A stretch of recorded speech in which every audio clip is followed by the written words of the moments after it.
This afternoon, O God, to worship you, to acknowledge you, and we do believe, Father God, that you are the God who created the whole universe. You are the God who made everything here on earth. And you are the God who gave us this place to worship and to honor you. So, Father, we would like to lift up your name in our midst. We would like to glorify you. We would like to give you all the praises and all the honor for what you have done to us, Father God. So, Father, feel free that may your Holy Spirit will speak to us this afternoon. So thank you so much, Lord, because we do believe that our heart is real. Our heart is genuine because you cleanse us already by your blood and by your Holy Spirit. So, Father, I'd like to commit, I'd like to surrender that each and every one of us, Lord, this afternoon, we will give glory and honor into your holy name. Because we are here, Father God, not because is there any other reasons, but we are here, O God, for the reasons that we would like to worship you, we would like to honor you, we would like to surrender ourselves to you, O God. So bless us, Lord, as we are going to worship. And Lord, we would like to remember those people who are not here, our brothers and sisters in the Lord, especially those who are in holiday. Lord, I pray that may your blessing, may your protections be upon them, Lord. Those who are ill, those who are working, Father, I pray, continue to strengthen them, continue to bless them, continue to protect them, continue to provide all their needs, because you love them too, O God. And Lord, I'd like to commit and I'd like to surrender this time to you. Help us, Father, to be sensitive in the leading of the Holy Spirit. Because without that, we will not be able to be blessed. We will not be able to enjoy our time together. So help us, Lord, to be willing to learn from your word.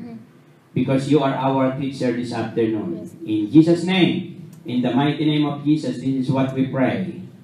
Amen and amen. You may be seated.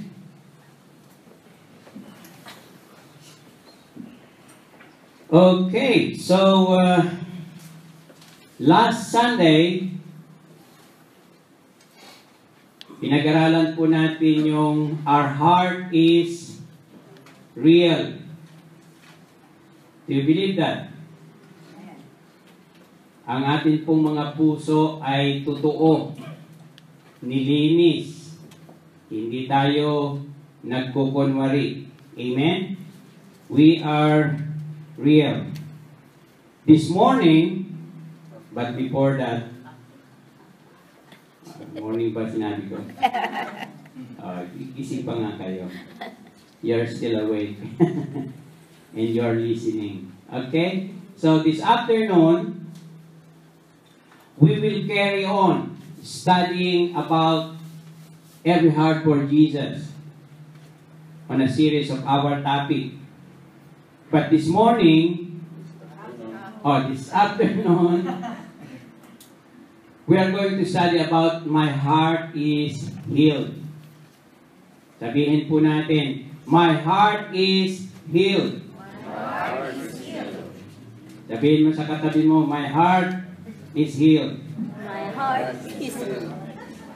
Okay. So,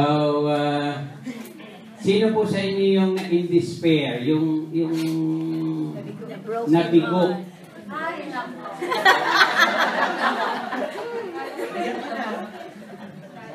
Ha?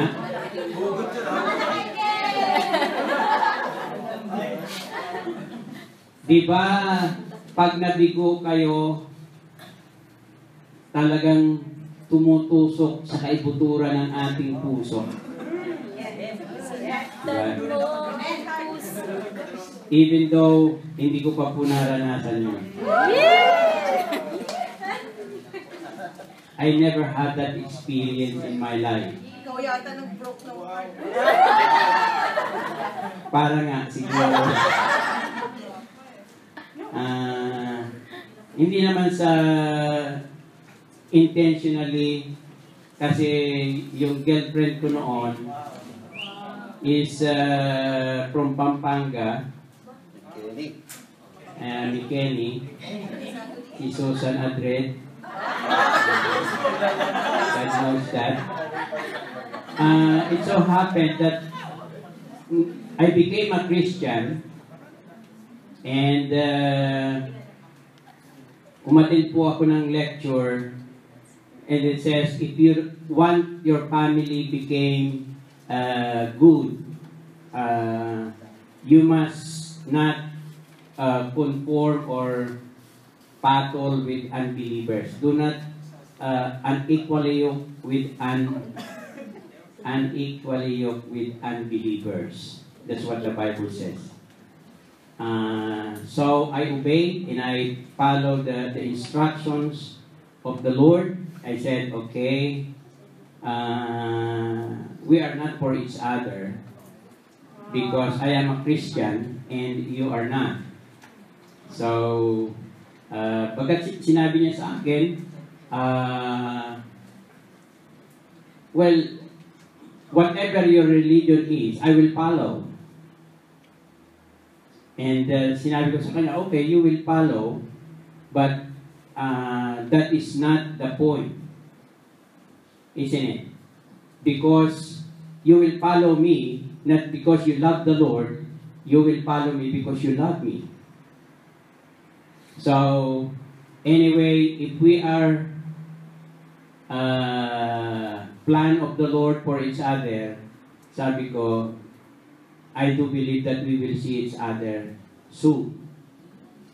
But hindi po nangyari yun. I enjoyed my relationship with the Lord until 5 years or 4 years, I met my wife. And she is the will of God. So, ako po yung nakasakit ng damdamin. Kasi, hindi ako yung nag-break ang heart. Ano po. But anyway, napakasakit, Kuya Eddie. Napakasakit masaktan ng puso. Di po ba? So, mahirap tanggapin. It's very difficult to accept yung kwa natin, yung mga pain, yung mga broken hearted, yung mga caused by the circumstances that sometimes we cannot explain. So sometimes we would like to finish our life. Diba? Wag naman, may chance pa. Pero alam ko, yung may despair yung isa dyan. Talagang nagka-cry. She cried. She cried. And, August naman kayo. okay. Much better daw to be open than to hide. Anyway. No. Amen. Okay, so our topic is My Heart is Healed. Magagaling na ba yung puso natin? Yes. Wala na bang mga kasakitan dyan?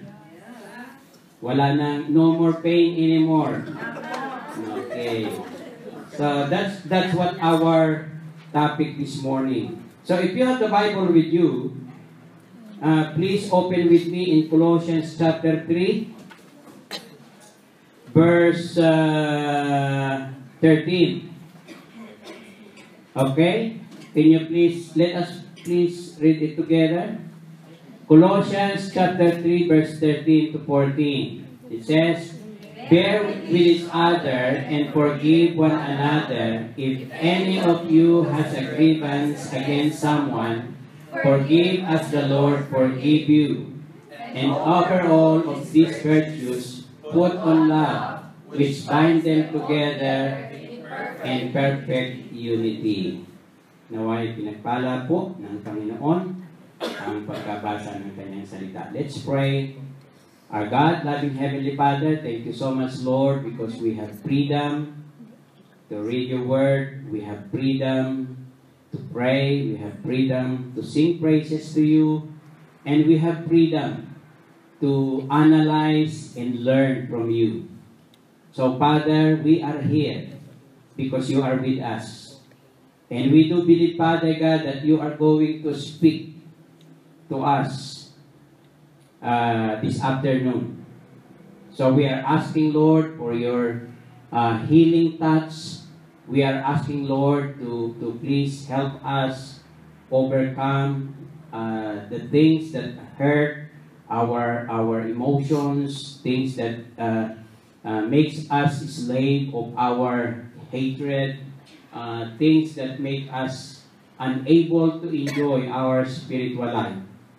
But instead, Lord, help us to be healed by the power of the Holy Spirit, and we will be able to grow and follow with peace of mind and joy to your will. Because we ask all these things in Christ's name we pray. Amen and amen. Before we proceed to this topic,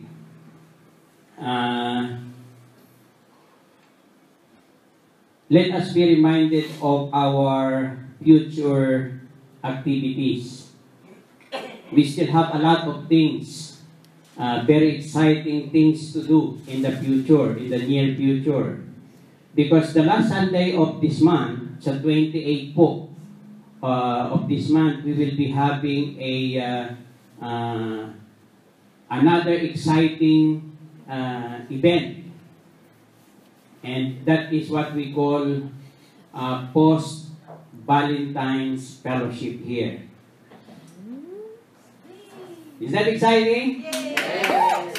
So, pag-aralan po natin yung love, courtship, and marriage.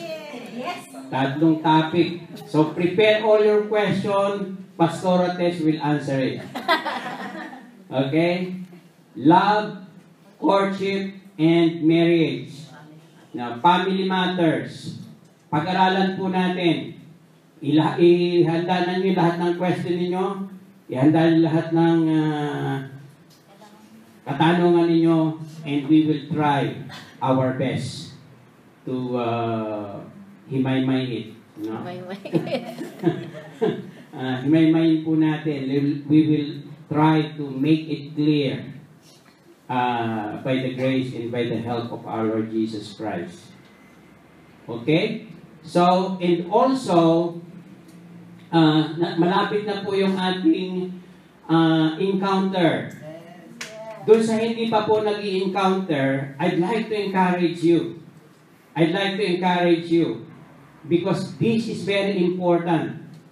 Do you remember the life of Moses?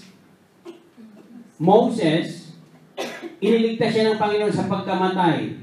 God saved him from dying on the water, isn't it?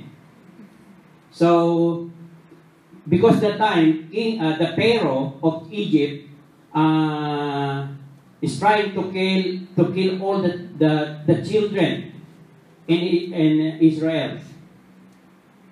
Pero because God protects Moses, yung nanay niya, nilagay siya sa basket, ipinaagos ng pagdating yung prinsesa ng Egypto, and then God saves Moses. And he became prince of Egypt. But because of his love for his people, he tried to what do you call that? Mamagitan. Kasi inaapi ng mga Egyptian yung mga Israelita. You know what happened? Napatay niya yung mga Egyptian people. He killed the Egyptian. Ipinagtanggol niya yung mga Israelita. And because of that, after a few days, ibinaon niya yung mga napatay niya dahil sa pagtatanggol niya sa mga Israelite. Then nag-aaway naman yung nakita niya uli yung magulong mga Israelita. And they were fighting. And Moses talked to them, why are you fighting? You are the same Israelite. And you know what? That person, he said, bakit papatayin mo rin ba kami katulad ng ginawa mo sa mga Israelite? And that truth, nagbigay ng fear to Moses. And he ran away, going to the desert. You see, he tried to use his influence, his skills, and his capability to serve with Israelite. But that time, he has no power because wala po siyang encounter with the Lord. But after 40 years, in the on the desert, nalimutan ko kung anong mount yun, he was able to encounter the Lord in the burning bush. He was able to encounter the Lord with the burning bush. And the Lord appointed him. The Lord gave him the promise. The Lord gave him the command what he is going to do. And what happened? When he came back from that desert place to Egypt, he became powerful man to lead the Israelites coming out from Egypt. So if you want to become a successful Christian, if you want to become a successful followers of our Lord Jesus Christ, you need a personal encounter with the Lord Jesus Christ too. Like what had happened to King Saul, Apostle Paul. Apostle Paul is not a believer before, isn't it? Do you know the story? And he's going to Damascus to persecute the Christian. But on that road of Damascus, what happened? He was able to encounter the Lord Jesus Christ. And he said, Saul, Saul, why are you persecuting me? And Saul said, who are you, Lord? And he says, I am Jesus whom you are persecuting. Right there and then, he became blind. For 3 days and 3 nights, he was not able to eat anything or to drink anything. That is fasting. And after that, God sent Ananias to put his hand on him. And his vision came back. And his faith was changed. And he became number 1, dedicated and devoted missionaries and disciples of our Lord Jesus Christ. Because he has a personal encounter with the Lord. That's what we need. That's why we would like to encourage you. We would like for you to set this date. May 6, 7, 8 will be our encounter here for the first time. And Pastor Al and Pastor Citas will be coming to help us.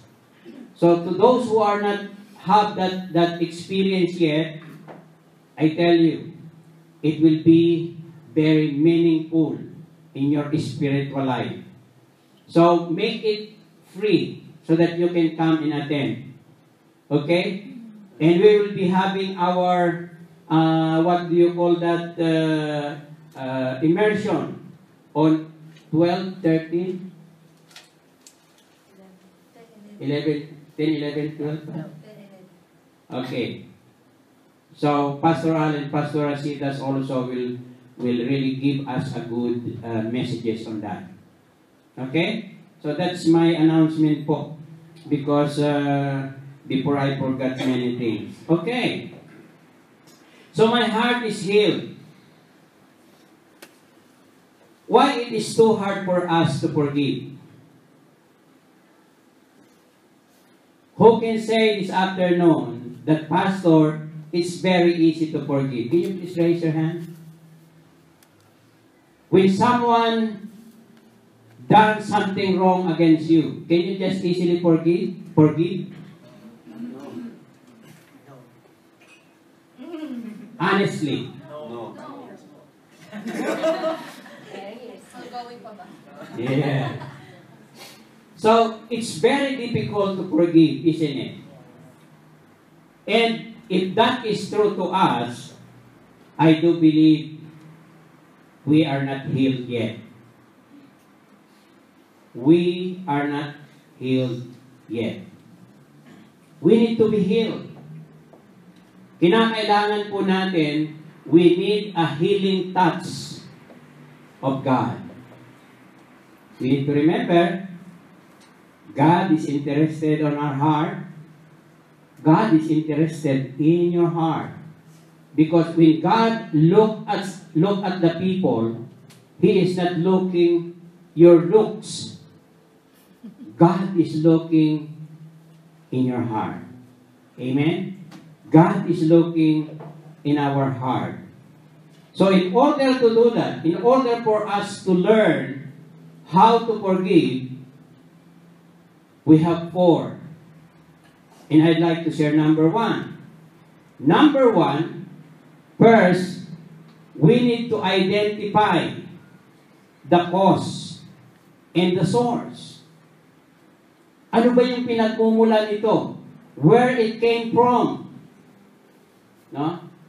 Where it came from? Can we identify it? No? Sometimes, the problems started just near to you,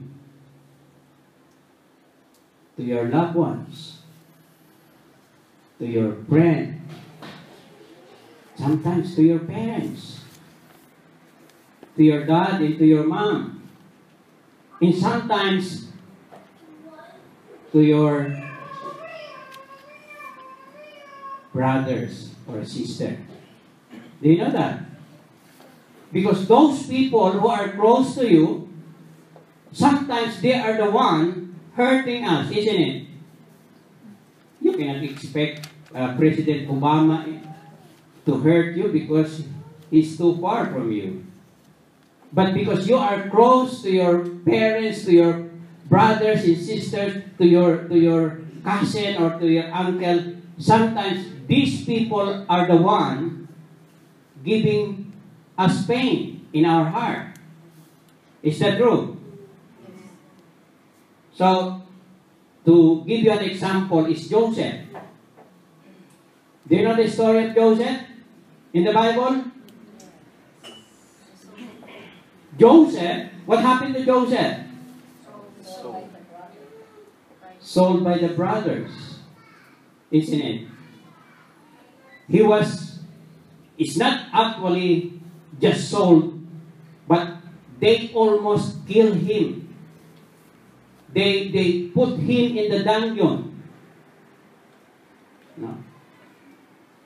But praise the Lord, God protected him. So sometimes it is your brothers who hurt you so much. So you need to identify the cause and the source of it. Secondly, forgive your offenders. We must learn to forgive. Even though sometimes we don't feel like doing it, we need to do it. Why? Because if we are not going to do it, you will be affected. Okay? So, we need to forgive our offenders. In Mark chapter 11, let's see what the Bible says. In Mark chapter 11, verse 25. Can you please read to me? Read it to me. When we stand praying, if you hold anything against anyone, forgive them, so that your Father in heaven may forgive you your sins. Okay, what is the command? Forgive. Forgive them. Forgive them. Isn't it?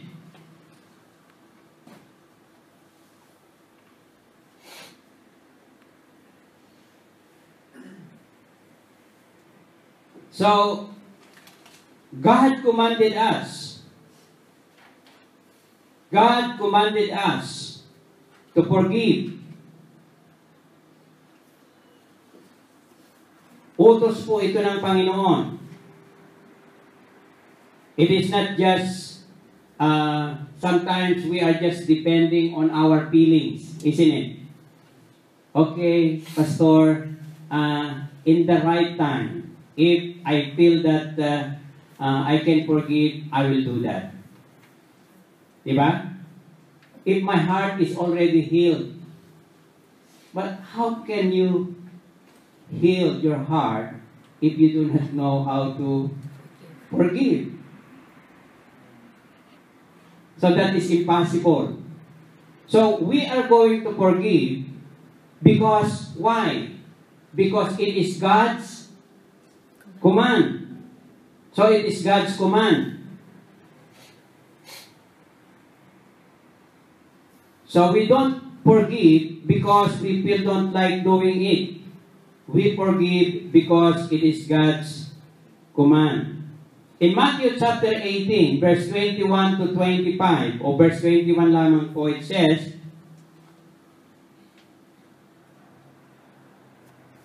Matthew.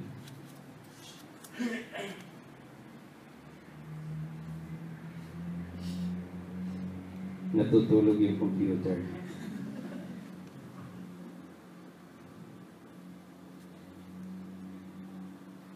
Okay. It is God's command.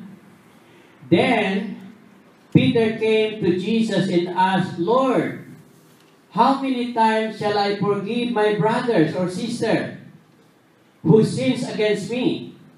Up to 7 times? Jesus answered, I tell you, not 7 times, but 70 times 7.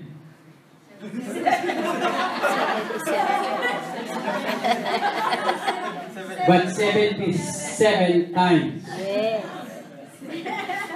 Talagang medyo malabo yung salamin. So Jesus answered, I tell you, not 7 times, but 77 times. Okay. Do you know that in the Old Testament time, according to the law, God forbid or God permitted if your brother sins against you, okay, 1 time, you can just ignore it. Just 1 time anyway. On the 2nd time, if you can still control yourself, don't respond. But on the 3rd time, the Bible says, come on, hit him. That is only the time that allows in the Old Testament.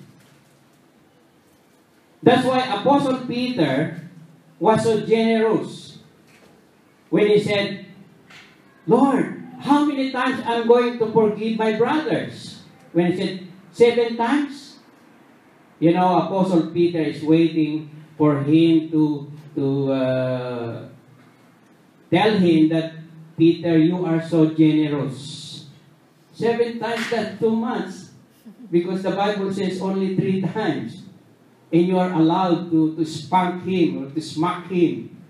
No? So,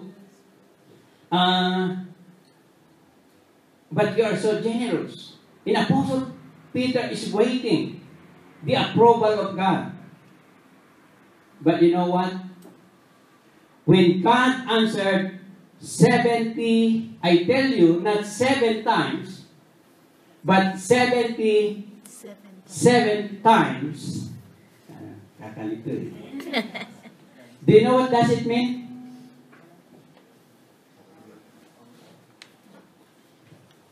It means that you have to forgive unlimited.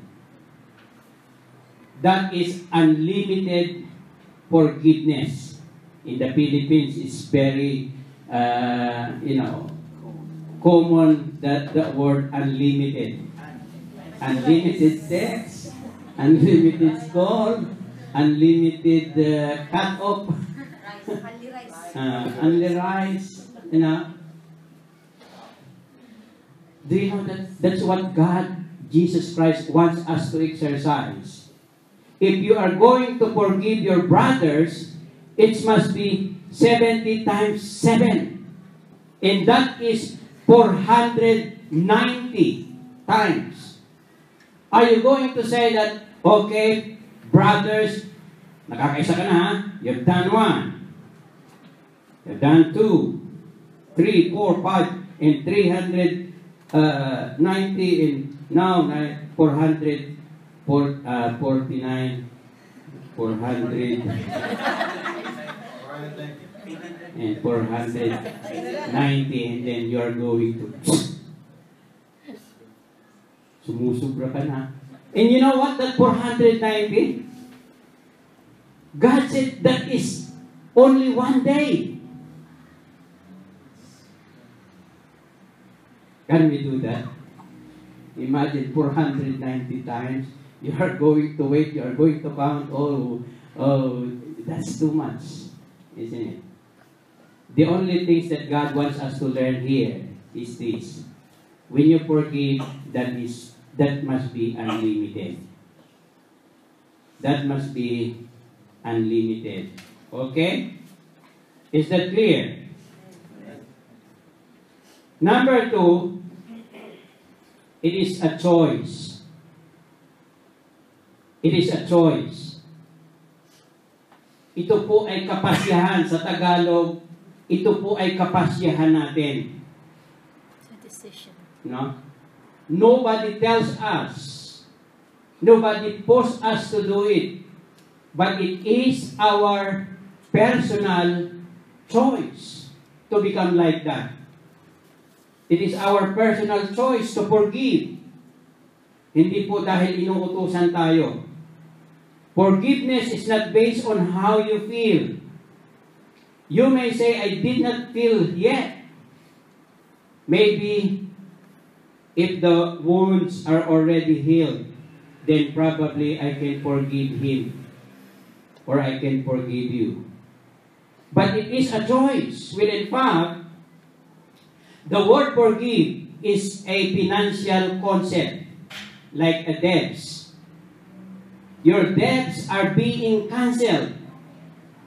So let's see what the Bible says in Luke chapter 1. Or Luke chapter 11, verse 4. Can you please read it?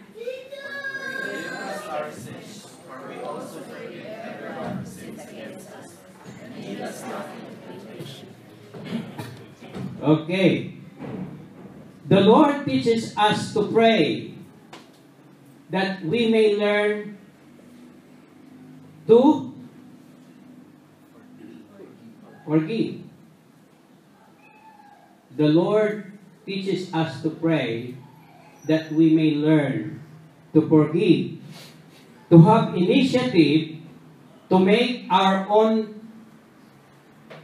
decision. Siyempre, initiative mo yun eh. It's your choice. Why? Because if you are not going to forgive, God won't forgive you. Because ipinabase ng Panginoon yung pagpapatawad sa atin kung papaano tayo nagpapatawad sa ating kapatid. That is the basis of God.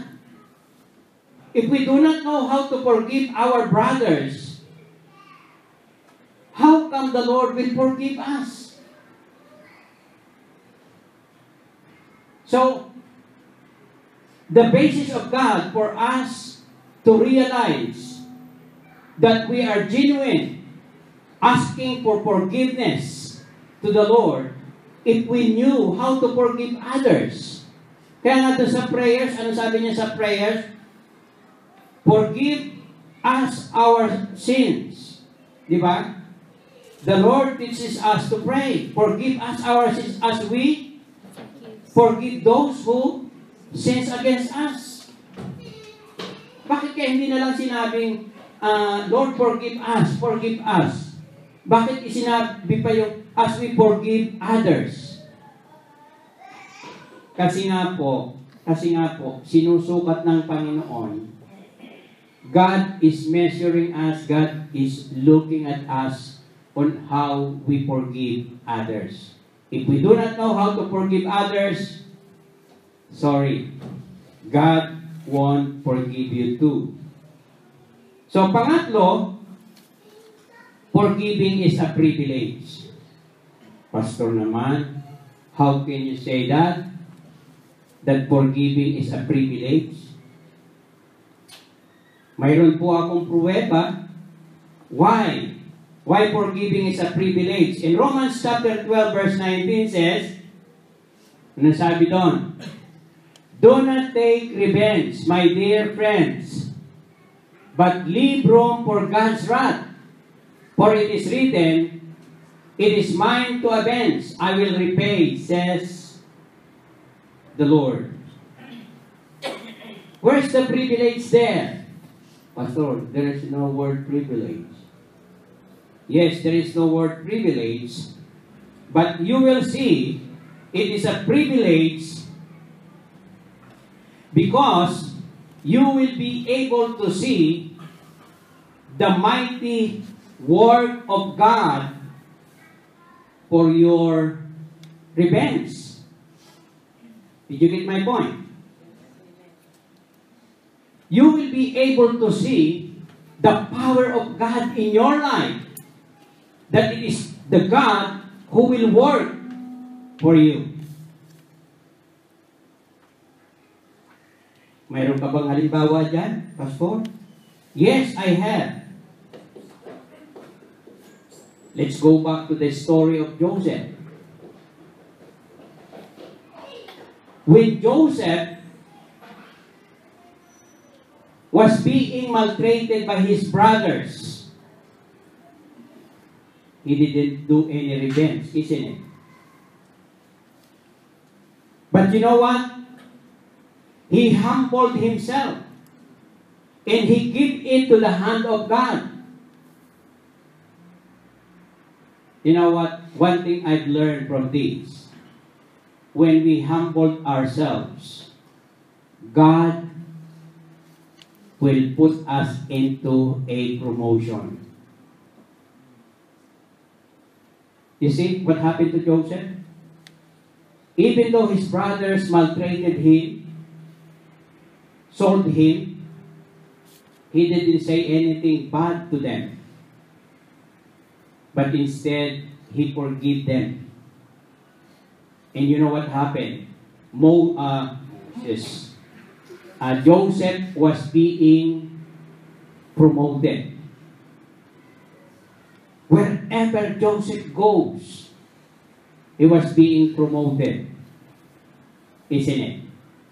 He became the governor of Egypt. And you know what happened?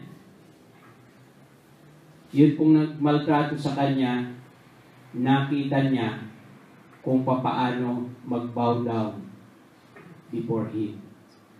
Can you imagine when his brother came down because they need food. There was a famine in all Canaan and they have no food. And they can only buy food in Egypt. And that time, Joseph was the governor. Amen? Joseph was the governor. And they kneel down before Joseph. So God will promote. It is a privilege that if you are going to forgive those people who hurt you, who done something wrong against you, I tell you, you will see the power of God, that it is God working in the punishment of those people who will offend you. Amen? Is that clear? May natututuhan ba tayo? Amen. Are we learning? So, magpapatawad na ba tayo? Are we going to forgive now? Amen. Okay. So, if someone hurt you, if someone doing something wrong against you, just give it to the hand of God. Just give it to the hand of God and you will see the power of God. It is a privilege to see the power of God working for you. It is a privilege to enjoy the blessing of the Lord. Amen? So number 4, forgiveness is power. Forgiveness is power. Okay? Other people look at it that forgiveness is a sign of weakness. Do you know that? Oh, kaya nung nagpatawad yan, takot yun eh. Diba? Takot yun. Walang itlog yun. Na? They are coward. They are very weak people. That's why they just keep quiet and they just forgive. That's what other people look at it when we forgive.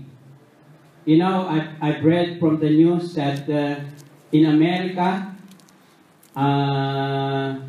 there was a rapist, no? And he also killed those people whom he raped. But you know what? One of the parents of that forgive that man. And I've seen that story when other parents came and pointing their finger, "Why, you see what you have done to us?" You know, the man is just like a strong man and didn't, you can see any regret from his face. But when the last man came, the parents, the dad of the girl that he raped came and he said, and he delivered his speech, and he said, "I forgive you because I know that God loves you." And that is the beginning, that suspect. Tears came out from his eyes and he cried. Can you imagine that? Is that a sign of weakness? No.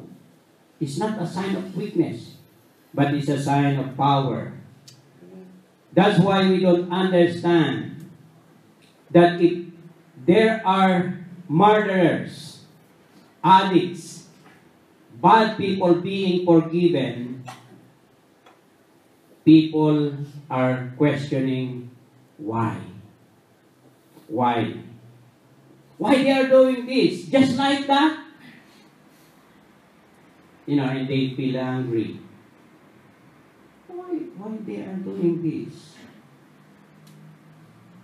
So it takes more courage to forgive than to be forgiven.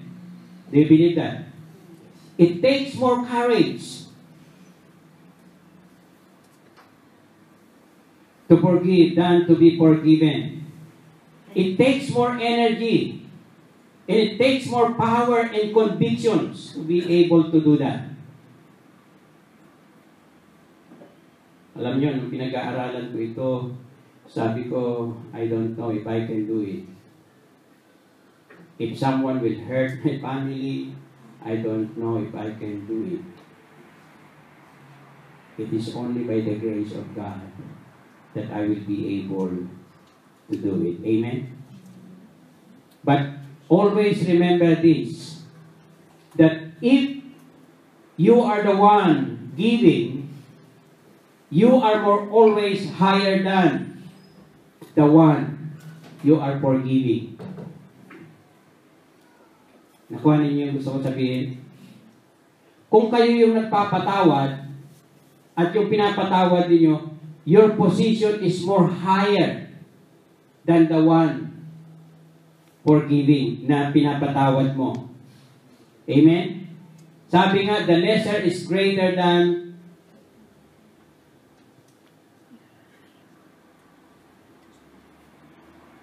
the receiver. The giver is greater than the receiver. Amen? Kung tayo yung nagpapatawad, meaning, mas powerful tayo sa kanila. Amen? We are more powerful. So God is elevating you in a possessions of power. That forgiveness is a sign of courage. That's why it says here in Romans chapter 12, verse 17, do not repay evil for evil. Be careful to do what is right in the eyes of everybody. Do not repay evil for evil. To give you an example, if you will do good, or if someone do good to you, and you pay good, and that is the normal, isn't it? But if someone do evil things to you, what are you going to pay? Evil. Because they have done something wrong to you. So you are going to respond evil too. Minura ka, murahin mo din. If they have done, binigyan ka ng pang-ulam ng neighbors mo, bigyan mo rin sila ng pang-ulam mo. Di ba? So, what do you call that? Ha? Ganti? Now, it's like just an echo. Echo. Echo. Na? Alingaw-ngaw. Diba? You're just like an alingaw-ngaw, an echo. Remember? Pag sumigaw ako dito, well prayed! Sisigaw ka, well prayed, well prayed, well prayed. Diba? So, kung kayo po ay nahandol sa stage na if someone do good to you and you are going to respond good, if someone do evil things to you and you are going to do evil things to them, you are just like an echo. Wow, it's improving, isn't it? It's improving. Hirap na hirap ako noon. I tried, but I tried my best. Okay. But what will happen if someone do good to you and you respond evil? Anong tawag sa iyo? Napakasama mo naman. You are so bad. Why? Because I've done good things to you, and now what you are doing to me, you are giving me these bad things. Napakasama mo. Diba? But what will happen if someone does evil things to you, and then your response, good things? What is that? Huh? Martin? You are so powerful to do that. Amen that? Amen to that? Amen. You are so powerful. You are so powerful. That's why, I admire to my wife.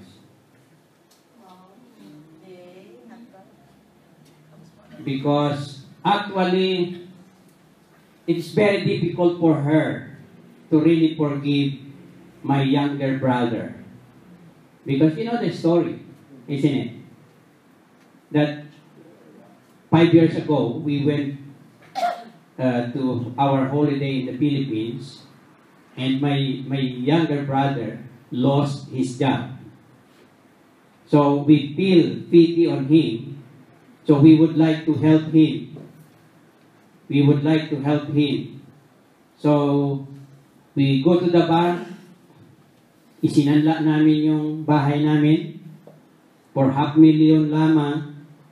Pero kahit na $500,000, mabigat sa bulsa yun sa atin. No? Just for him to start a business. And you know what happened? To make the story short, only 3 months, that kalahating million gone to his vices. Shabu, alcohol, cigarettes. I will be more happy if he spent that money for the education of his children. But the sad thing is, he spent that money for shabu and for cigarettes and for drink, for alcohol. And my wife was so hungry. You know, the anger in her heart is really flaming. Every time she heard my brother's name, she almost cried, she almost, she doesn't want to talk to me. Naaway niya kami. Pero alam niyo, that's one thing that after the encounter,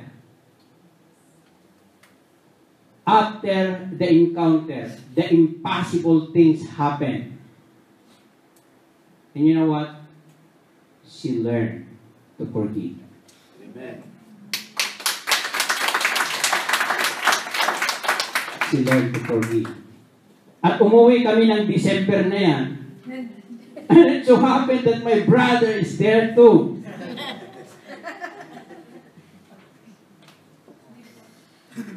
And, I'm just looking at her. Ano kaya magiging reaction niya? What will be her reaction when she saw my brother? And she already learned to really forgive and forget. It's power. It's power, my brothers and sisters in the Lord. It's power to forgive. You cannot do it by your own strength. It is the power from God that you will be able to do that. Amen? Mahirap. Pero nagawa niya. Nagawa niya.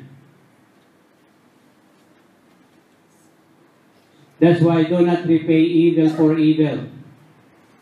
Be careful to do what is right in the eyes of everyone. If it is possible, as far as it depends on you, live at peace with everyone. You know what? If you are not going to forgive, if you do not know how to forgive, you know what is going to happen to you? You are a slave. You are a slave of that hatred. You are the one affected on it. Do you know that? Yung nakasala sa iyo, yung nakagawa sa iyo ng kasalanan, nag-i-enjoy na. Is already laughing and enjoying his life, going to the party, and you yourself, siyadong malungkot, lagi nag-iisip, lagi mati. No? You are so controlled by your emotion, and every time you hear that name, it's there in your heart. Can you imagine that? How miserable your life is without forgiving. But praise the Lord. If you learn to forgive, there is the power. Amen. Amen? There is power. You are victorious. You are on top. You are powerful. You are just not an ordinary man. Because God has given you that power to understand that person, to forgive that person. Amen? Amen. Handa na po ba tayo magpatawa? Yes. Praise the Lord.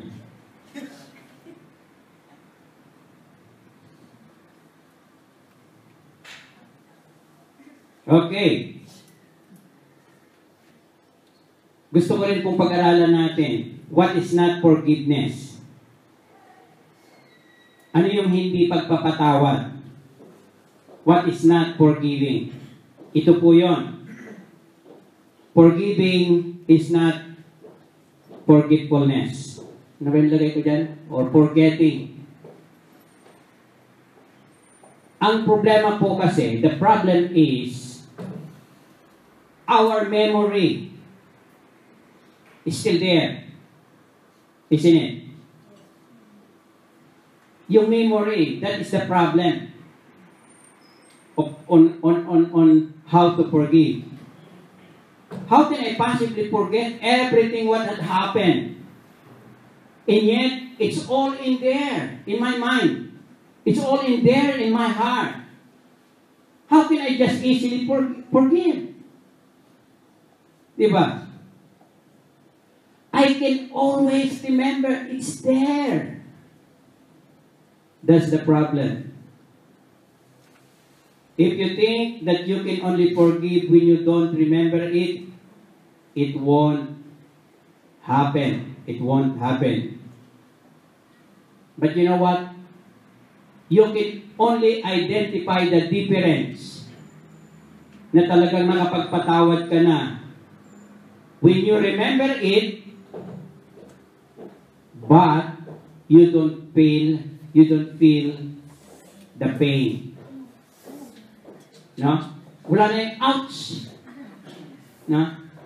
Wala nang pain. Kahit maalala mo, if you can still remember it, and probably my wife can still remember it, what had happened, and I believe Joseph can still remember what had happened to him, o ano yung ginawa ng kapatid niya sa kanya. But Joseph learned to forgive. No? At kahit maalala niya, wala nang ouch. Wala nang ouch. There is no pain anymore. Why? Because you learn to release it.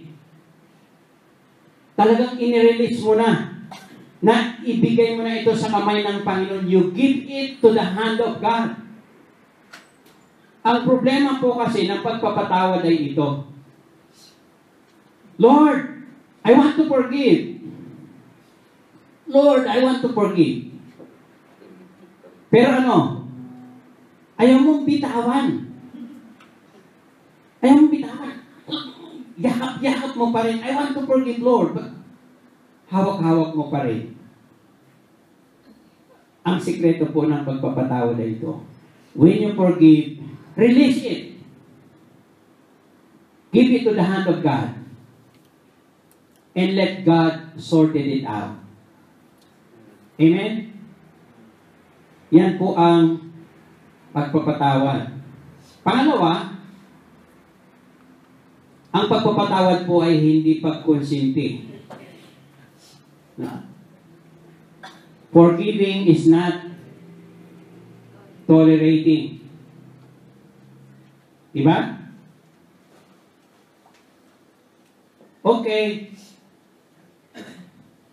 I will forgive you for all the things you have done to me, but trusting you again is a different matter.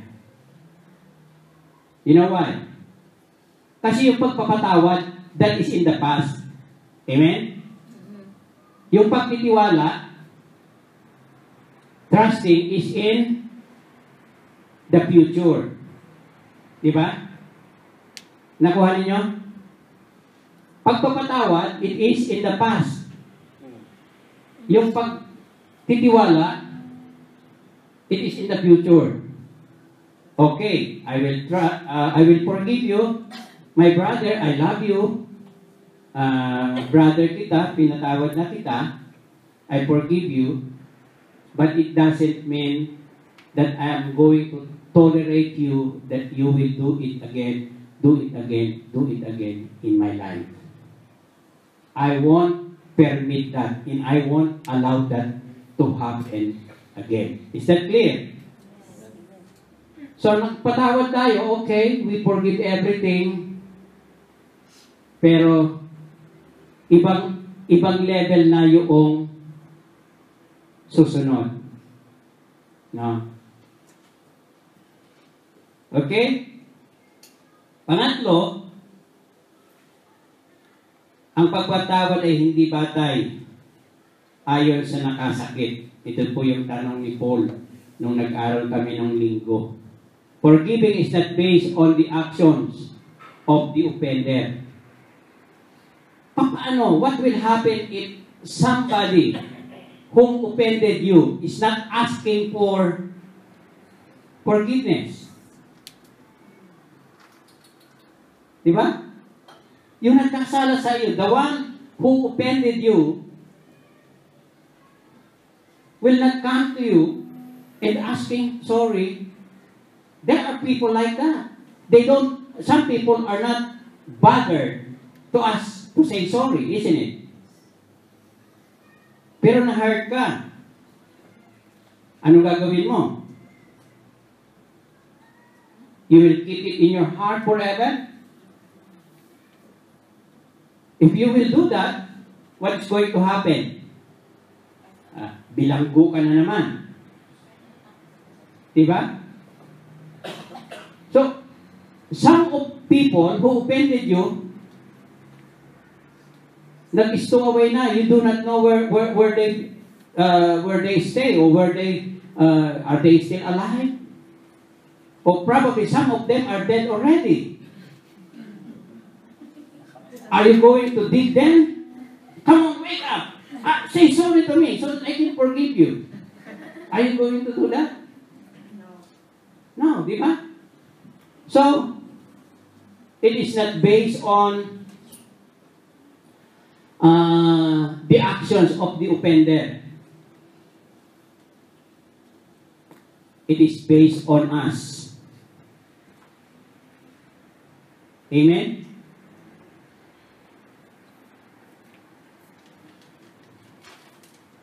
It is based on us. Because if we are going to continue, lagi natin iisipin na naman, tayo na naman ang apektado. Diba? We are always affected on it. So, anong gagawin natin? What we are going to do? Every time somebody hurt you, every time somebody always forgive. Give it to the hand of God. And you are clear. Amen? You are clear. So, kahit hindi sila humihingi ng tawad, give it to the hand of God. Let the Lord judge them. Amen? Okay. Pang-apat, hindi pagka-martyr. Ano yung lagay ko dyan? Forgiving is not being a martyr.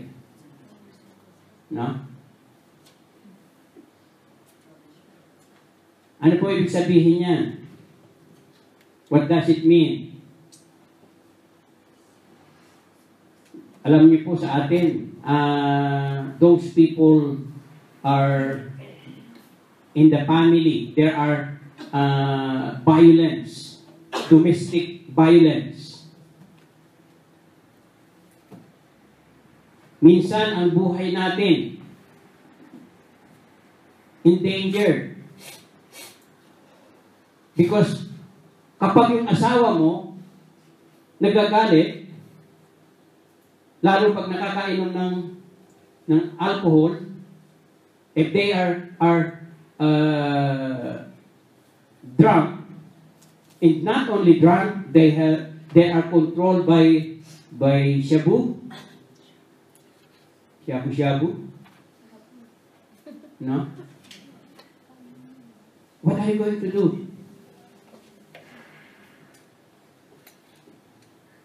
Binubugbog ka.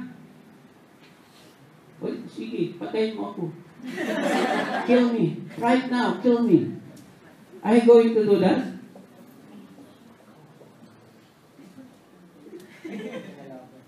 Ang masakit po nito, pag nambubugbog yung asawa mo, and yung asawa mo, babae pala, lalaki yung binubugbog. Yan ang delikado. Di ba? Mayroon daw pong tinatawag tayo ditong healthy separation. Mas makakabuti na kung ang asawa ninyo ay mga addict at nagkokontrol na talaga ng mga drugs, magkaroon tayo ng healthy separation. No? Yung healthy separation, hiwalay muna hanggang kontrolado ka ng drugs, hanggang hindi ka talaga nagbabago. Diba? Kasi kung isusubo mo yung sarili mo, every time na high on drug, may knife on his right hand, you need to be careful. Diba? Imagine forgiving is not being a martyr. No? We must learn to protect ourselves. We must learn to save ourselves. Okay? So, it is God's command. So, paano po natin ma-identify ang ating how to identify? Una, number 1, identify the cause. Pangalawa, forgive your offender because it is God's command. Number 3, renew your mind.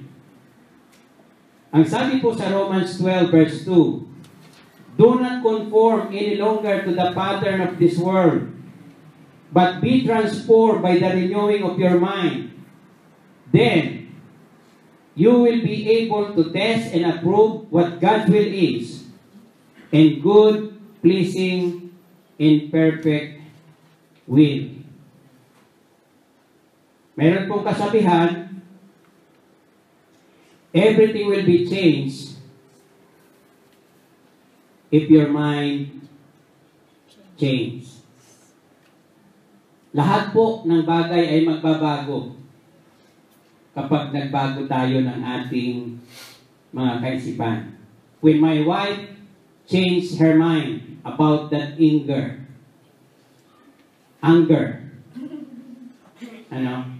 alam niyo po, laking pagbabago sa bahay. Yes.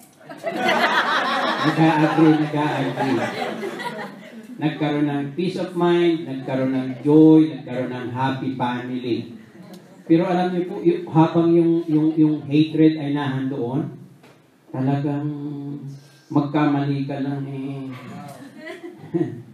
manda ka.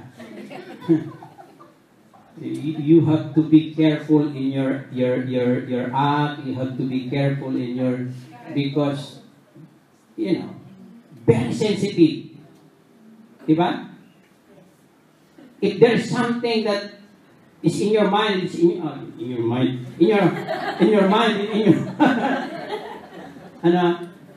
I tell you, very sensitive ang relationship sa bahay. Amen? But if you learn to forgive, if your mind changes, everything will change. Amen. Diba? Huwag lamang yung asawa mo ang ini-expect mo na magbago. Lahat tayo magbago. Let's all change our mind. You know why? Itong mind natin, this is the landing space of everything. Diba? Dito lahat naglalanding yan eh. Yung mga tokso na yan, yung mga kasalanan na yan. Ano bang i-entertain natin dito? Pag ang i-entertain mo dito, yung galit, yung puot, yung ibig sabihin, you are entertaining bad spirit. But if you are going to entertain in your mind the love of God, the Spirit of God, and I believe, ito po ay magbubunga ng mabuti. So that's why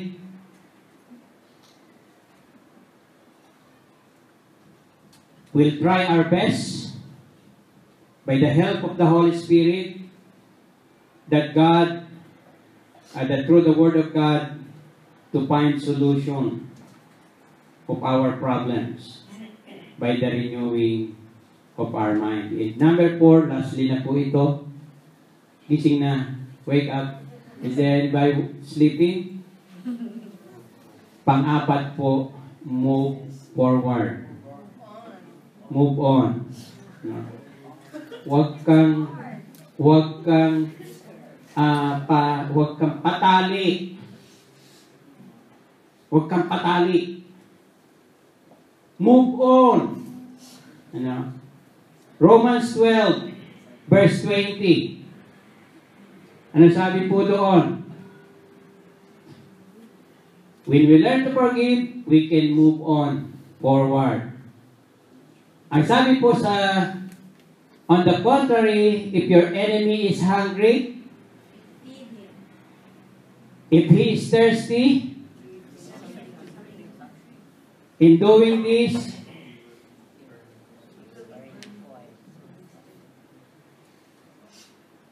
do not be overcome by evil. Overcome evil with good. Ano ang panlaban sa masama? Paano natin gagapiin ang masama? Yung nagugutom na gumagawa siya ng sama, bigyan mo ng pagkain. How simple is that? That's how we can move on. Diba?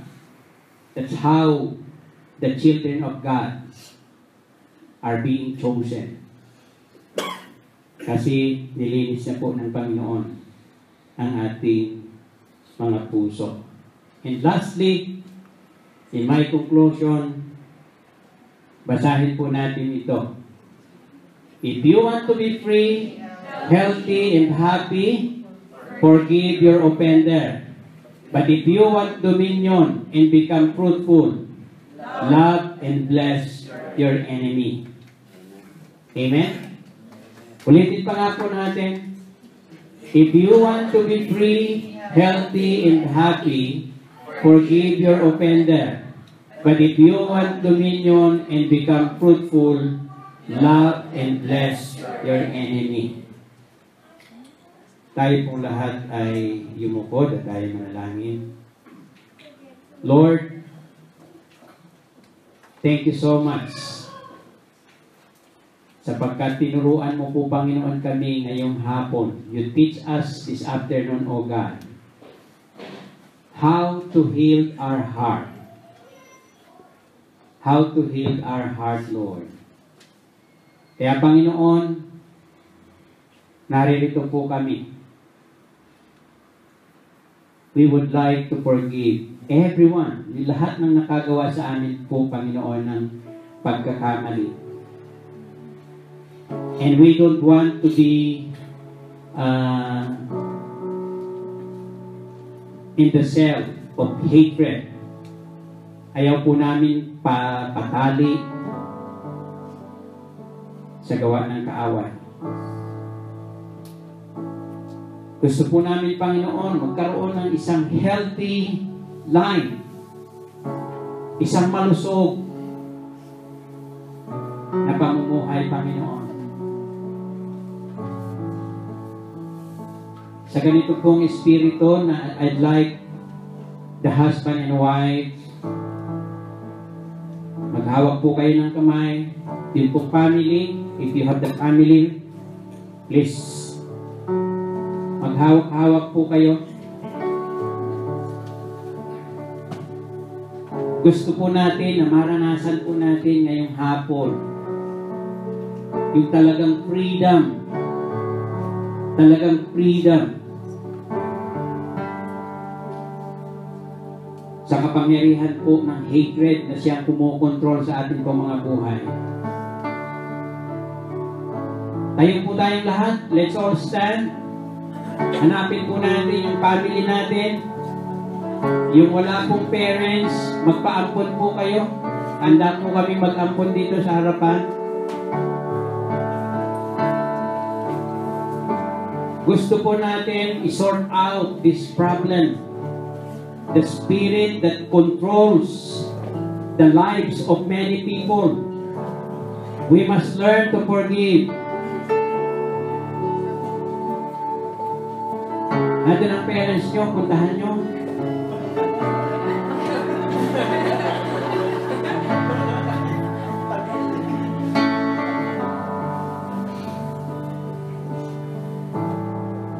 Kung mayroon pong mga misunderstanding in the family, para dumaloy po ang biyaya ng Panginoon, now is the time to say, Dad, sorry.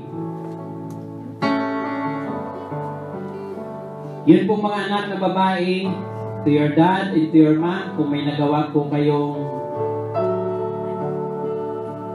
mga bagay na hindi po kayo nagkakaayusan ng relasyon, sabihin po natin, ipahayag po natin sa Panginoon, Lord, gusto ko pong maging malaya. I want to have a healthy life. Sa mga sandaling ito, Panginoon, I want to have a healthy life.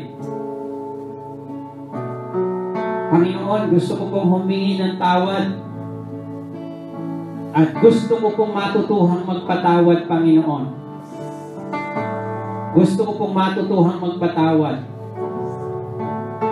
Gusto ko pong makalaya.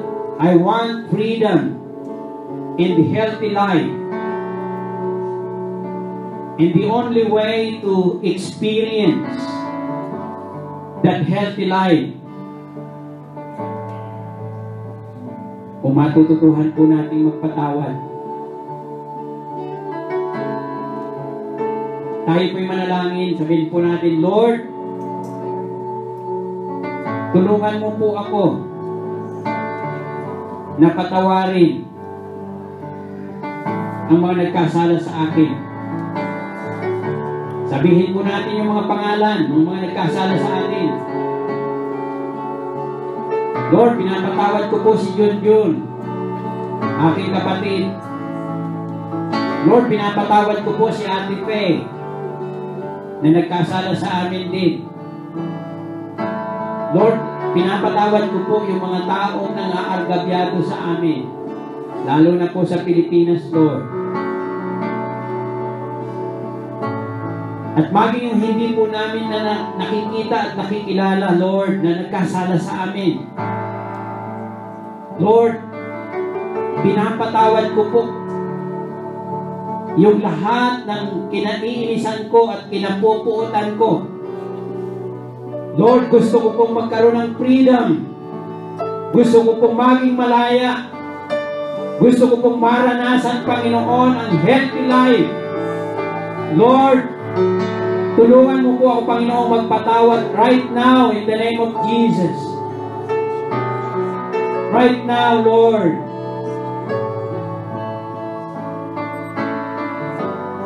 Help me, Lord. Help me. And Lord, may our family, Lord, bigkisin mo po, Panginoon, kami ng inyong pag-ibig. Give us the power, O God, because only you can give us that power to forgive. Only you, O God. So, Father, kinukumit ko po ang bawat pamilyang ito ngayong hapon, Panginoon. Naririto po kami. Naninikluhod sa inyong banal na harapan. We are bowing down before you, Lord. Because we do believe that the only healing of our heart will happen if we will only learn to forgive others, those who offended us, O God. And we will have freedom, we will have power, and we will be able to experience a healthy life. Cleanse us, Lord. Cleanse us, Lord. And fill us with your Holy Spirit. Help us, Father, to love. Help us, Father, to love those who offended us. Ito man po, Panginoon, ay asawa namin. Ito man po, Panginoon, ay kabiyak naming lalaki o babae. Ito man po, Panginoon, ay anak namin. Ito man po, Panginoon, ay magulang namin. Lord, help us to forgive, that we might be able to see how you are going to work in these situations, O God. And the most important thing, Father God, right now, naranasan po namin, Panginoon, ang magpatawad. Naranasan po namin, Panginoon, ang makalaya sa gapos ng pagkainis, ng pagkagalit, ng pagkapuon. And now we have freedom in the name of Jesus. We have freedom in the spirit of hatred. We have freedom in the spirit of hatred. And we will be able to experience the real joy and the real peace of mind in a healthy life. Lord, ibuhos mo po, Panginoon, ang inyong biyaya. Ibuhos mo po, Panginoon, ang inyong masaganang biyaya. And from now on, magtatagumpay po ang crossword. Kapagkat hinil ko na po, Panginoon, ang inyong mga puso. Pinagaling mo na po ang aming pong mga puso. Nilinis mo na po, Panginoon, ang aming mga puso. At natutuhan po namin, Panginoon, na i-release sa iyo ang lahat ng espiritu ng hinanakit.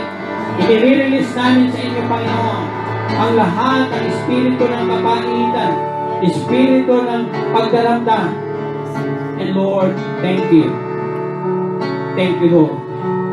Thank you, Lord, sapagkat kayo po ang nagturo sa amin. Forgive us, Lord. Forgive us, Lord. In Jesus' name we pray.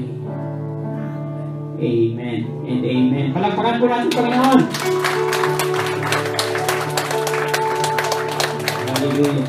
Hallelujah. Hallelujah. Kayo po yung makapuna.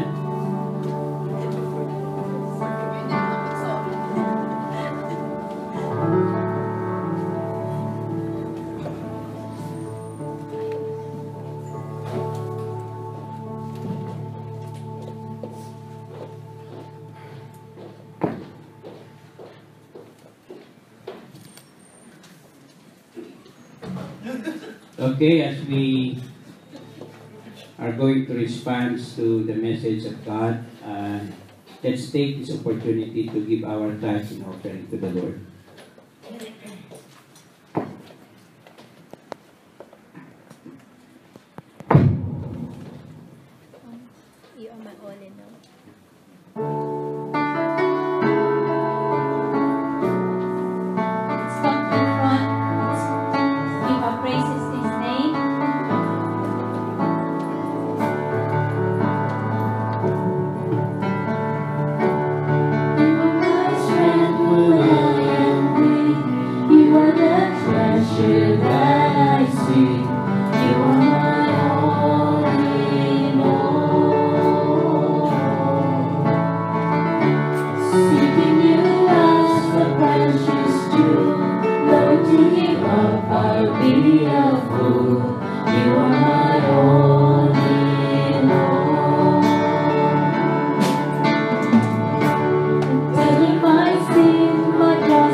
are my strength when I am weak. You are the treasure that I see. You are my all in all. Seeking you as a precious jewel, Lord, to give up I'd be a fool. You are my all in all. Jesus, Lamb of God, worthy is your name. Jesus, Lamb of God, worthy is your name.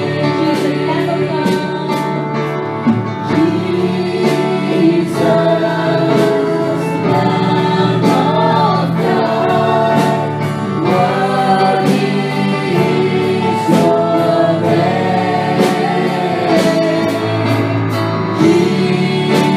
Jesus, Lamb of God, worthy is your name. Worthy is your name. Worthy is your name.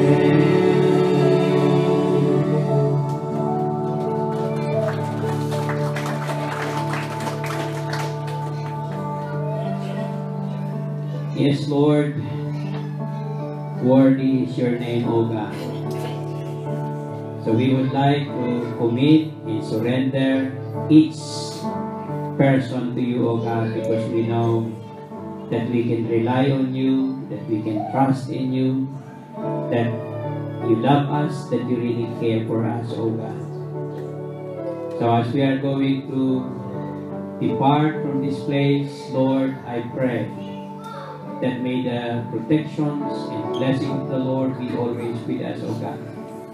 Thank you, Lord, for the opportunity to support your ministry here. Thank you for the opportunity to express our love, our worship through giving.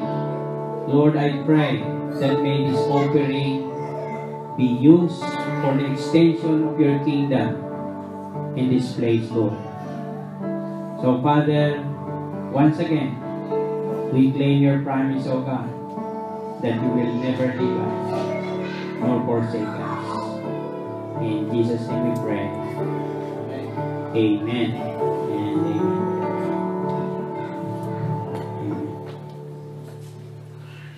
Before we go po ay pumunta po kami ng ni Mrs. sa ating treasurer.